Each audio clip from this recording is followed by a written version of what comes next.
সাকিবকে বিয়ে নিয়ে মুখ খুললেন ডাক্তার মিষ্টি জান্নাত। ঢাকাই সিনেমার চিত্রনায়ক সাকিব খান তৃতীয়বারের মতো বিয়ের পিঁড়িতে বসছেন।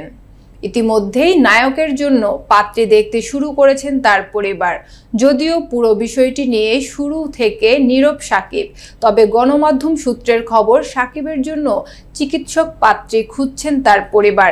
ইতিমধ্যেই একজনকে নাকি বেশ পছন্দ হয়েছে তাদের, তবে সেই পাত্রীর পরিচয় এখনো প্রকাশ্যে আসেনি। এদিকে চিকিৎসক পাত্রীর খবর প্রচার হতেই অনেকে দাবি করছেন সাকিবের হবু বউয়ের নাম ডাক্তার মিষ্টি জান্নাত, যিনি ঢাকাই সিনেমার একজন অভিনেত্রী, পাশাপাশি চিকিৎসকও বটে।